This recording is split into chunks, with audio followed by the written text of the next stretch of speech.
السلام علیکم پیارے ویورز، ہوپ کرتے ہیں آپ سب ٹھیک اور خیریت سے ہوں گے، اور حاضر ہوں ایک نئی ویڈیو کے ساتھ۔ تو ڈھیر سارا پیار دیجیے، لائک کمنٹ شیئر اور سبسکرائب کیجیے۔ دیکھیں، عدن کو پتہ نہیں کیا ہو رہا ہے، اس کی طبیعت خراب ہو رہی ہے، گھبرانے کی بات نہیں ہے سر، میں نے انجیکشن لگا دیا ہے، کچھ دیر میں ہوش آ جائے گا، آپ بے فکر ہو جائیں۔ شکریہ ڈاکٹر فیصل۔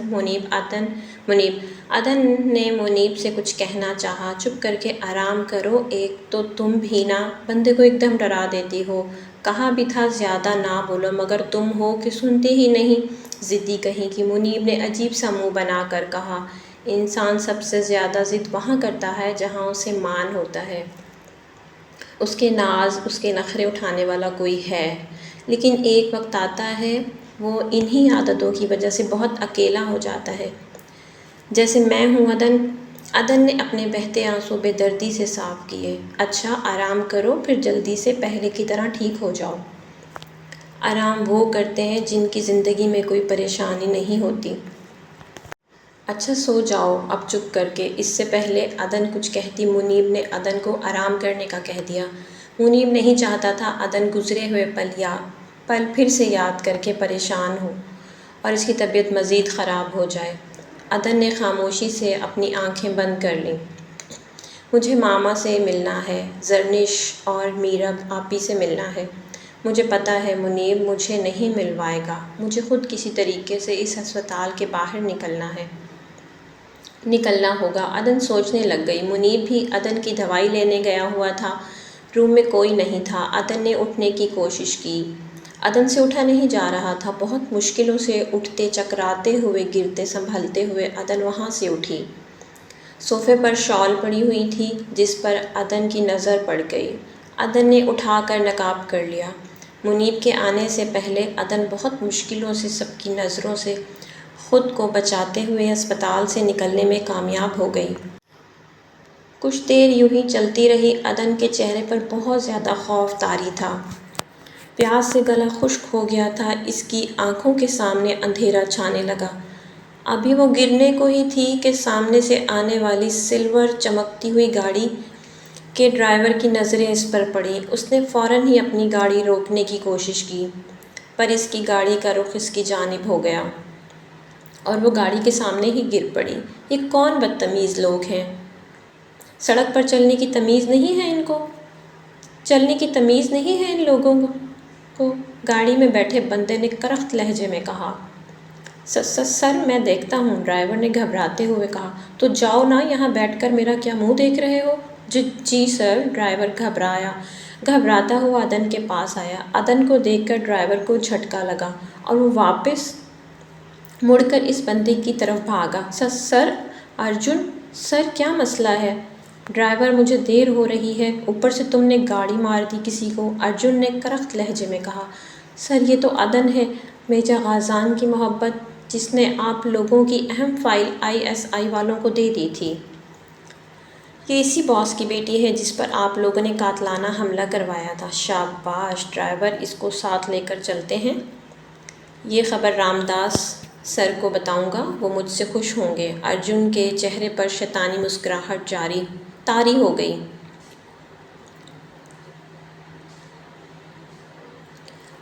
گاڑی چلانے کی تمیز نہیں ہے لڑکی کو، گاڑی مار دی۔ میں ابھی پولیس کو کال کرتا ہوں، کسی بندے نے ڈرائیور کو غصے سے کہا۔ میری بیٹی، ہائے میرا بچہ، یہ تو میری بیٹی ہے، تمہیں شرم نہیں آتی میری بیٹی کو گاڑی مار دی؟ دیکھو نا میری بیٹی کیسے زخمی ہو گئی ہے۔ ارجن ڈرامہ کرنے لگا۔ سوری سر، غلطی ہو گئی، چلو جلدی سے میری بیٹی کو گاڑی میں ڈالو۔ یہ آپ کی بیٹی ہے؟ اس بندے نے پھر سے سوال کیا۔ جی میری بیٹی ہے، زخمی ہو گئی ہے، میں اسے ہسپتال لے کر جا رہا ہوں، پلیز راستہ دیں۔ عدن یہ تمہاری دوائیاں، منیب اپنے خیال میں آ رہا تھا۔ منیب نے بیڈ کی طرف دیکھا، عدن غائب تھی۔ عدن کہاں ہو؟ یہ کہاں چلی گئی؟ یا اللہ، عدن سے تو اٹھا بھی نہیں جا رہا تھا۔ منیب پریشان ہو گیا۔ کیا ہوا سر؟ منیب ڈاکٹر راؤنڈ پر تھا، منیب کی آواز سنتے ہی منیب کے پاس آیا۔ ڈاکٹر فیصل، عدن نہیں ہے، وہ پتہ نہیں کہاں چلی گئی ہے۔ منیب پریشانی میں اپنے بہتے آنسو صاف کرتے ہوئے بولا۔ کہاں جا سکتی ہے سر منیب؟ وہ ایسا کیسا ممکن ہے؟ اس کی تو طبیعت ٹھیک نہیں ہے، مجھے لگتا ہے عدن کو کسی نے کڈنیپ کر لیا ہے۔ اچھا پریشان نہ ہو، مل جائے گی۔ چلو CCTV فوٹیج دیکھتے ہیں، پتہ چل جائے گا نا۔ جی جی ڈاکٹر فیصل، چلیں جلدی چلیں۔ اس کا مطلب عدن خود گئی ہے۔ منیب CCTV فوٹیج دیکھنے کے بعد زیر لب بولا اور اپنے ہونٹ بھینچ لیے۔ کیوں عدن، کیوں گئی تم مجھے چھوڑ کر؟ تمہیں میں اتنا برا لگتا ہوں؟ کیا تمہیں میرا ساتھ پسند نہیں ہے؟ منیب دل ہی دل میں عدن سے مخاطب تھا۔ منیب سر، عدن کی طبیعت ٹھیک نہیں تھی، وہ زیادہ دور تک نہیں گئی ہوگی، یا ہو سکتا ہے راستے میں چکراتے ہوئے چکر آ گئے ہوں اور وہ کہیں بے ہوش نہ ہو گئی ہو۔ آپ کو جا کر چیک کرنا چاہیے۔ ڈاکٹر نے منیب کے کندھے پر ہاتھ رکھ کر کہا۔ میجر احد چلو میرے ساتھ، ہم راستے میں ہی ڈھونڈتے ہیں۔ میجر غازان نے میجر احد کو اپنے ہمراہ لیا۔ بات سنیں سر، کیا آپ نے اس لڑکی کو کہیں دیکھا ہے؟ میجر غازان نے راستے میں کسی کو عدن کی تصویر دکھائی۔ نہیں بھائی جان، میں نے نہیں دیکھا۔ کہاں ہو عدن، یا اللہ عدن کو اپنے حفظ و امان میں رکھنا۔ میجر غازان نے دعا کے لیے ہاتھ بلند کیے۔ یار غازان، میں نے تو سب کو عدن کی تصویر دکھا دی ہے، یہاں تو کسی نے بھی نہیں دیکھا۔ احد پتہ نہیں عدن کہاں ہوگی، مجھے بہت فکر ہو رہی۔ کیا عدن کو مجھ پر بھروسہ نہیں تھا؟ کیا عدن کو میری محبت پر بھروسہ نہیں تھا؟ اسے میرا ساتھ پسند نہیں تھا تو ایک بار بول دیتی، میں خود اس کی زندگی سے بہت دور چلا جاتا، پر کم سے کم وہ ایسا تو نہ کرتی۔ میجر غازان نے پریشان ہوتے ہوئے کہا۔ اچھا پریشان نہیں ہو، مل جائے گی عدن۔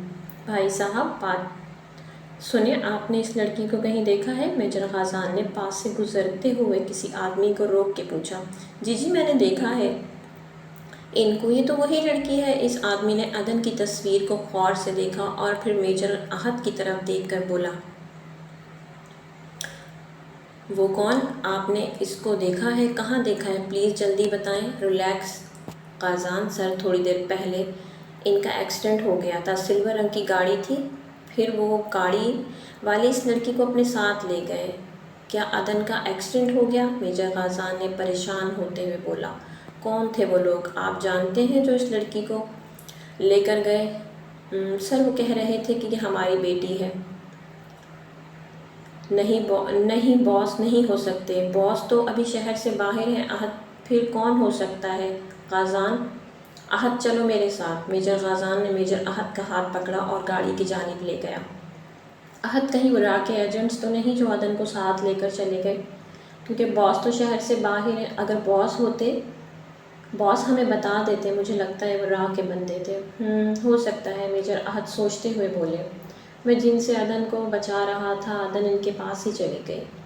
میں عدن کا خیال نہیں رکھ سکا احد، میں نے عدن کو بتایا بھی تھا، میں منیب نہیں میجر غازان ہوں، میں نے اس کو بتایا تھا میں یہ سب کیوں کر رہا ہوں، پھر بھی وہ مجھے چھوڑ کر چلی گئی۔ پتہ نہیں کیسی ہوگی، کس حال میں ہوگی، ان درندوں نے کیا حال کیا ہوگا عدن کا۔ عدن کا ایکسیڈنٹ بھی ہوا، اس کو چوٹیں بھی لگی ہوں گی۔ میجر غازان نے سر پکڑ لیا۔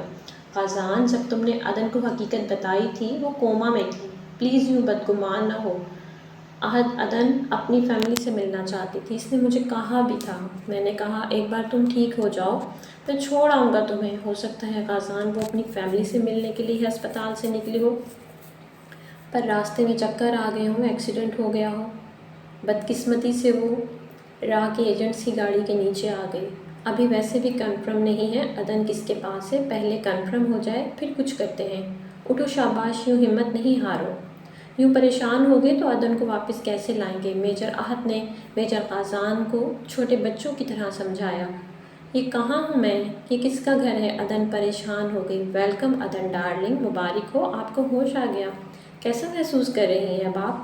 ارجن کمرے میں آیا، عدن کو ہوش میں دیکھ کر صوفے پر بیٹھ گیا۔ کون ہو تم اور ہمت کیسی ہوئی مجھے ڈارلنگ بولنے کی؟ عدن نے غصے میں گھورتے ہوئے کہا۔ عدن نے بیڈ سے اٹھنے کی کوشش کی، عدن سے اٹھا نہیں جا رہا تھا۔ ارے عدن کیوں اٹھ رہی ہو، بیٹھ جائیں۔ آپ تو میجر غازان کی محبت ہے، آپ کی جان بہت قیمتی ہے ہمارے لیے۔ کیا بکواس کر رہے ہو؟ کون غازان؟ میں کسی غازان کو نہیں جانتی۔ عدن بہت مشکلوں سے اٹھ کر چلنے لگی۔ ارجن نے عدن کی کلائی زور سے پکڑ لی۔ چھوڑو مجھے بدتمیز انسان، مجھے درد ہو رہا ہے۔ ارجن نے عدن کی کلائی چھوڑ کر جیب سے موبائل نکالا اور میجر غازان کی تصویر عدن کو دکھائی۔ یہ دیکھو میجر غازان، منیب۔ عدن نے زیر لب منیب کا نام لیا۔ یہ منیب نہیں، غازان ہے، میجر غازان، اور ہم را کے ایجنٹس ہیں۔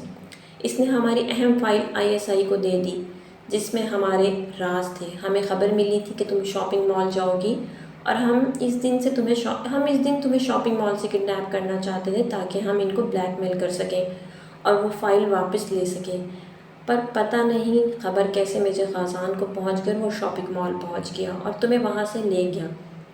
بولنے والے نے تو بہت آسانی سے بول دیا تھا لیکن انہوں نے سامنے کے وہ منظر آنے لگا جب منیب کہتا تھا عدن جس دن تمہیں پتہ چلے گا پھر نفرت نہیں کرو گی۔ اس کا مطلب منیب ان درندوں سے مجھے بچانا چاہتا تھا۔ منیب مجھے معاف کر دو، میں نے تمہارے پر بھروسہ نہیں کیا، میں تمہیں سمجھ نہیں سکی۔